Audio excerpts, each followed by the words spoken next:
Chapter 3, The Question. The first day of school was always a get acquainted day. Books were passed out and there was a lot of chatter. Everyone asked, "What did you do over the summer?"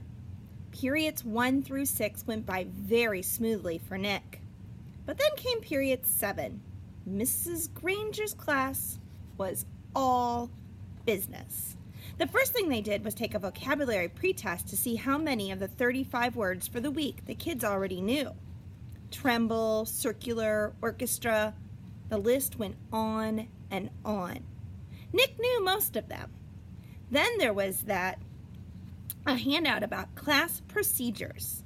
After that, there was a review paper about cursive writing, and then there was a sample sheet showing how the heading should look on every single assignment.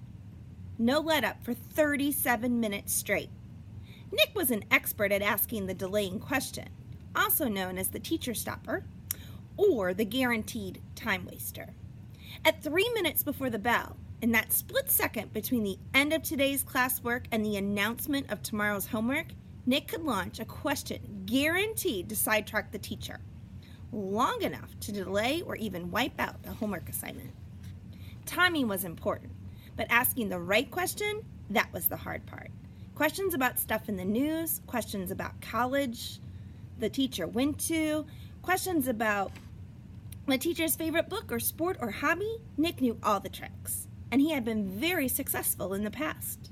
Here he was in 5th grade, near the end of his first language arts class with Mrs. Granger, and Nick could feel a homework assignment coming the way a farmer can feel a rainstorm.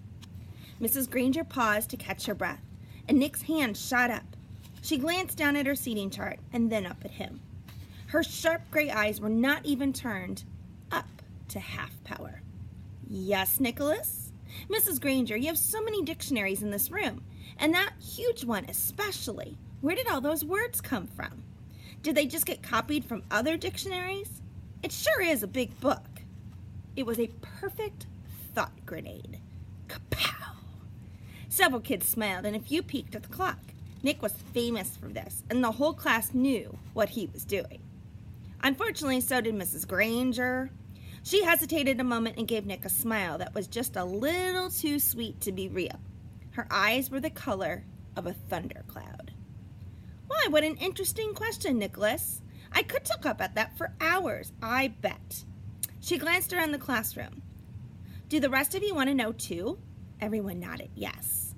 "Very well then. Nicholas, will you do some research on that subject and give a little oral report to the class? If you find out the answer yourself, it will mean so much more than if I just told you. Please have your report ready for our next class." Mrs. Granger smiled at him very sweetly. Then it was back to business. "Now, the homework for tomorrow can be found on page 12 of your Words Alive book." Nick barely heard the assignment. His heart was pounding, and he felt a small, very small.